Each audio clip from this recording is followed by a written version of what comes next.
Fala rapaziada, saudações vascaínas, vamos que vamos para mais um vídeo. Você está no Boa Noite Gigante, o último vídeo deste domingão e é claro com muitas informações importantes do nosso Gigante da Colina. Ontem tivemos aí o último amistoso nos Estados Unidos, Vasco 3-0 no Inter Miami, a primeira vitória de 2023 e hoje inclusive pela parte da manhã tivemos também o último treino realizado em território norte-americano. Agora o elenco parte em direção ao Rio de Janeiro, desembarca ainda hoje na cidade carioca, amanhã terá folga e na próxima terça-feira já se representa no CT Moacir Barbosa, focando no campeonato carioca.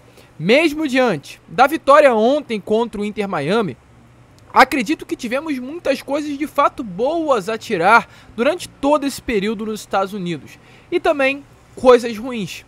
Esse fator negativo se trata de reforços.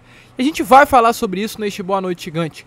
Iremos trazer um novo nome que é alvo do Gigante da Colina para 2023. A gente vai falar sobre isso. Falaremos também sobre concessão do Maraca, um novo problema vindo aí. O governador Cláudio Castro do Rio de Janeiro vem realmente se tornando uma pessoa muito polêmica e sendo um motivo muito negativo, inclusive, para que o Maraca possa ser novamente nosso e saia das mãos de Flamengo e Fluminense. Mas enfim, antes de começar, antes de trazer todas as informações a você, torcedor vascaíno, como eu sempre faço aqui no canal, quero dar as boas-vindas, é claro, a todos vocês que estão chegando ao canal do Gigante Vasco pela primeira vez. Seja muito bem-vindo, este daqui é o canal do Gigante, o canal do torcedor vascaíno, e se você ainda não é inscrito no nosso canal, eu venho aqui pedir a sua inscrição.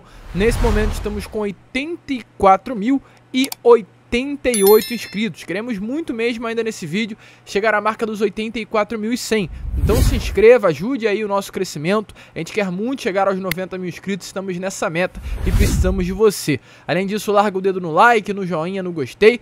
Ative também o sininho de notificação para ajudar na divulgação deste vídeo. E não esqueça de deixar aqui nos comentários a sua expectativa para esta próxima temporada. Tranquilo, rapaziada? Mas vambora, né? Sem muita enrolação, falar logo de Vasco.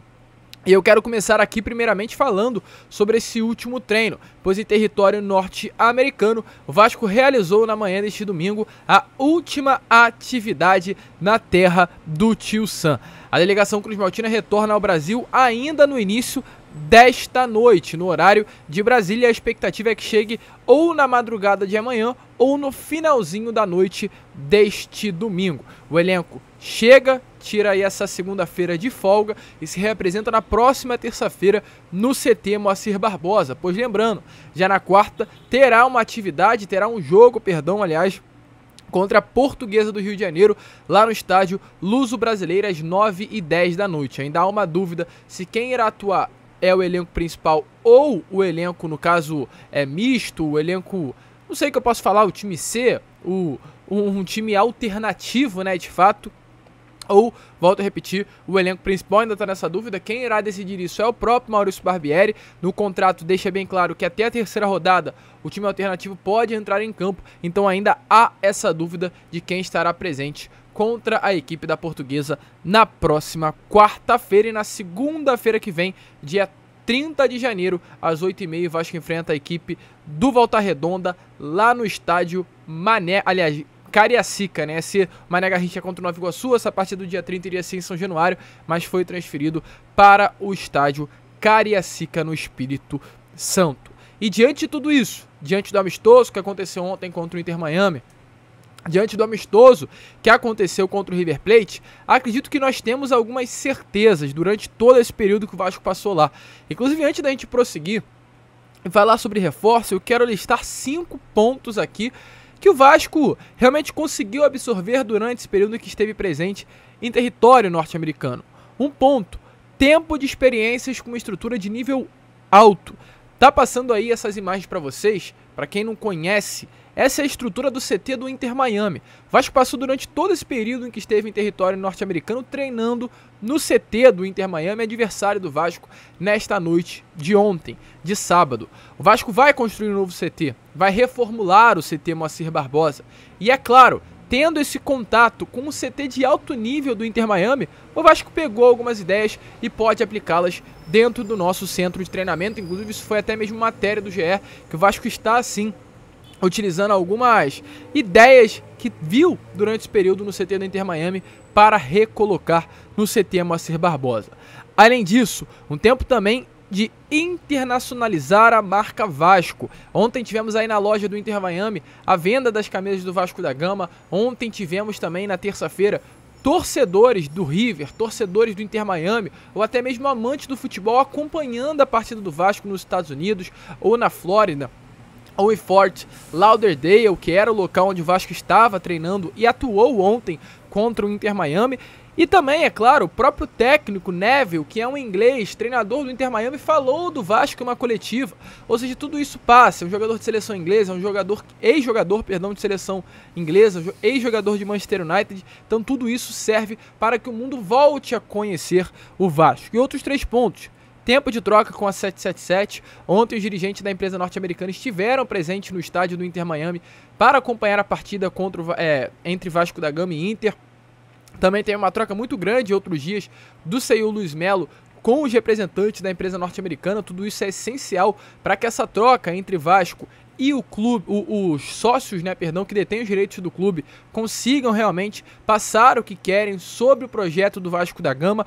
O tempo também de compreensão daquilo que foi construído até agora, ou seja, a gente conseguiu ver durante esses 2 amistosos o elenco sendo montado, o que a gente já tem em mãos. A gente também viu o 5º ponto, que é o tempo de desenvolvimento do trabalho com o elenco, o que o Maurício Barbieri já construiu até agora, mas o ponto essencial para mim é esse 4º que eu citei a vocês, que é o tempo de compreensão daquilo que já foi construído até agora.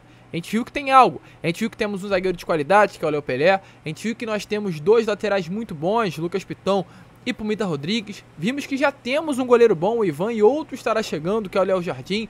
Vimos um bom volante, Jair. Temos um grande centroavante, que é o Pedro Raul. Temos um bom ponta, que é o Luco Orediano. Mas vimos também que há a necessidade de contratar.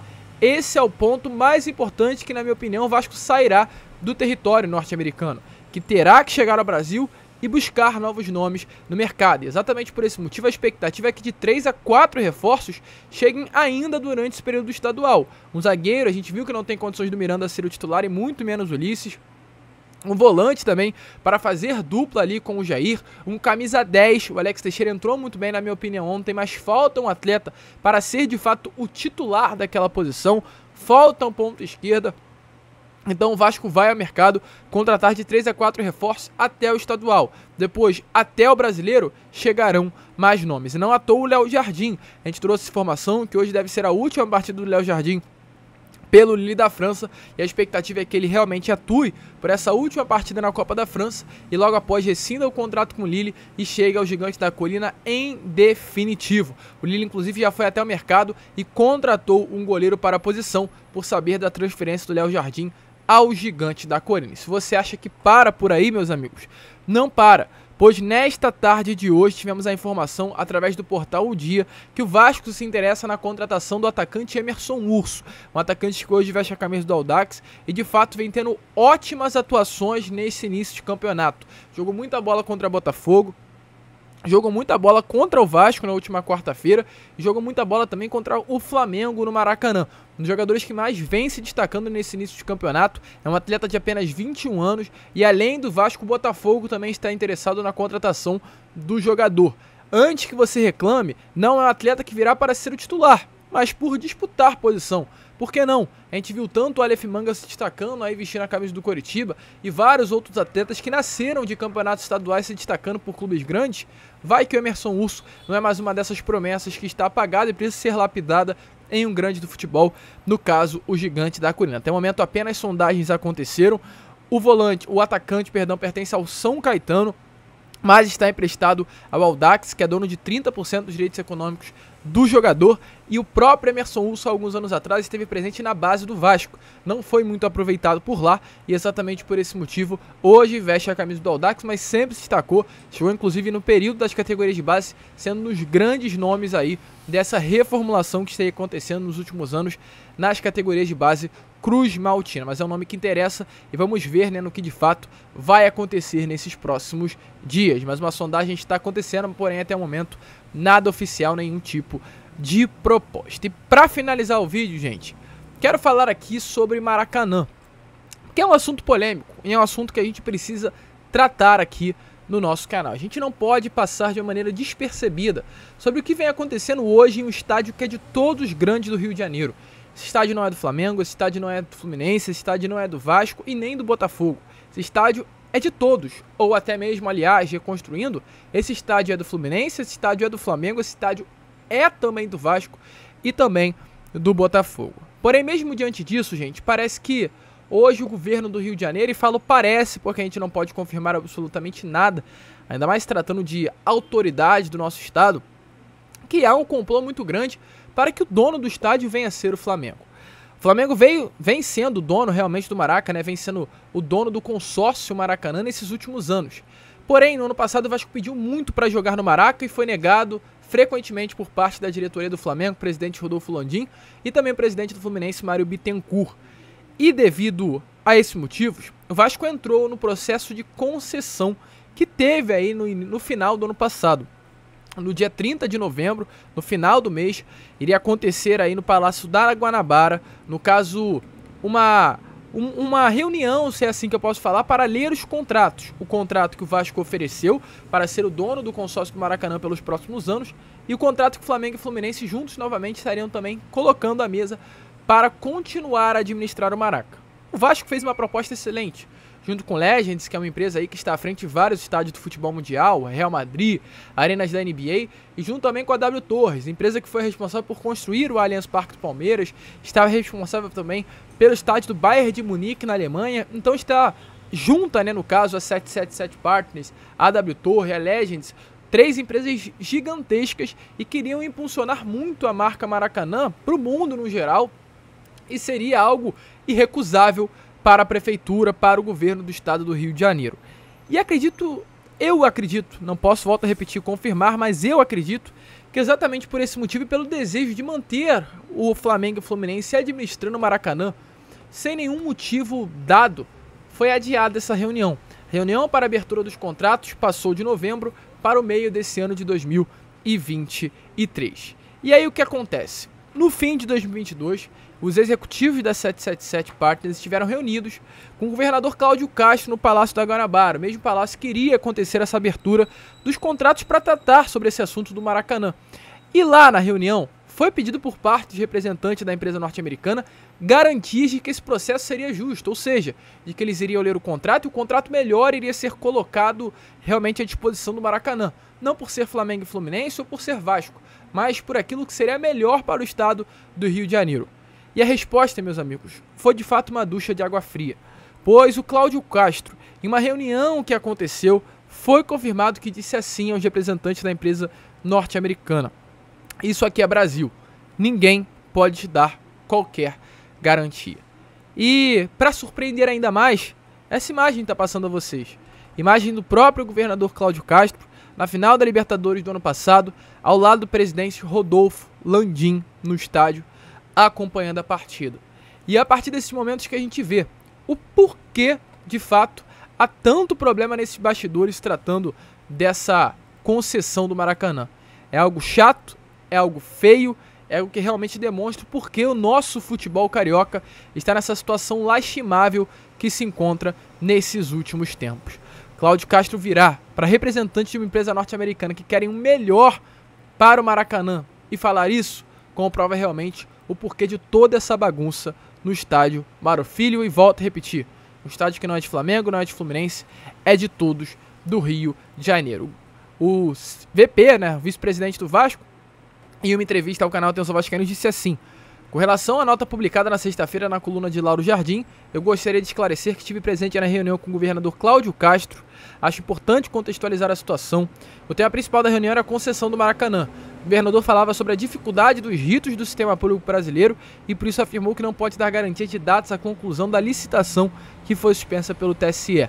Ou seja, o nosso vice-presidente, infelizmente, tentando ser coerente com essa situação mas é algo que não existe. O governador não pode virar e falar que aqui é Brasil e garantias não podem ser dadas. O mesmo governador que é responsável pela licitação, o mesmo governador que estava no ano passado ao lado do presidente do Flamengo na final da Libertadores e com a própria camisa do Flamengo claramente torcendo pelo seu clube do coração. A gente espera que esse Brasil não continue e que algo justo possa vir a acontecer. Mas a gente fica por aqui.